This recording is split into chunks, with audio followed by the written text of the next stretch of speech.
Bien, bonjour. Mon nom est Jocelyn Michon. Je viens du Québec, au Canada. Et la raison que je suis ici en Ukraine, c'est que depuis 23 ans, je fais du no-till. Et on me demande de parler de ce qui m'a amené à adopter cette technique-là.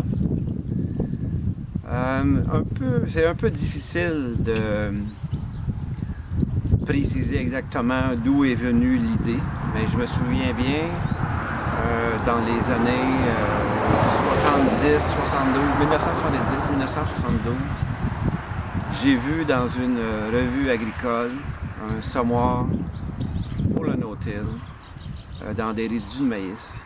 Puis je me souviens, je vois encore présentement la photo dans ma tête et je me suis dit, c'est ce que je veux faire plus tard. Donc, sur une période d'environ 20 ans, je me suis appliqué à réduire les passages au champ, à réduire les travaux, à simplifier le travail, progressivement, prudemment, en éliminant certains passages et puis en me rendant compte que les choses allaient bien, même de mieux en mieux, avec de moins en moins de besoins d'équipement et de dépenses de carburant, moins de machinerie, jusqu'à ce que j'ai la possibilité en 1994 de m'équiper définitivement pour le semi-direct, pour le no-till.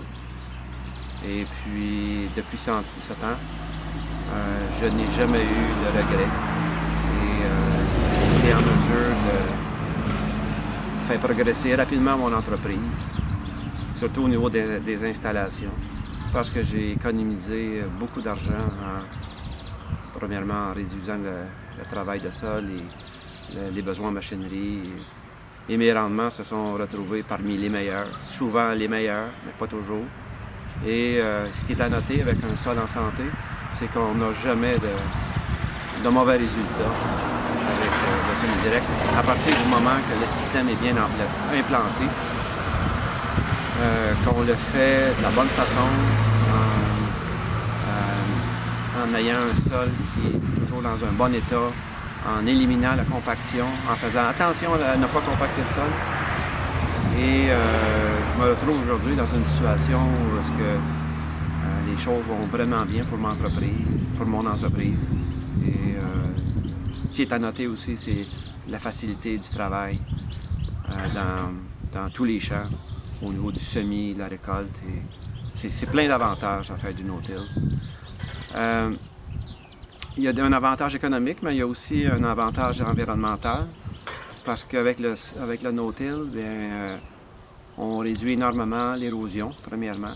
On réduit de beaucoup les gaz à effet de serre qui proviennent de la consommation de carburant, mais aussi de la matière organique qu'on brasse annuellement et qui fait en sorte que le carbone qui est contenu dans le sol va s'oxyder pour faire du CO2. Aussi les nitrates qui vont se volatiliser plus facilement. Donc en réduisant toutes ces composantes là, du système, les choses vont permettre d'améliorer notre milieu, notre environnement.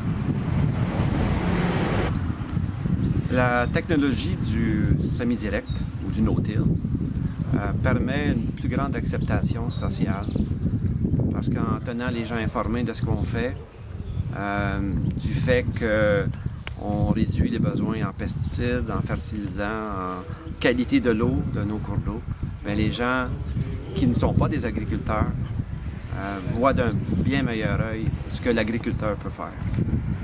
Donc, du côté social, c'est une plus grande acceptation de ce côté-ci.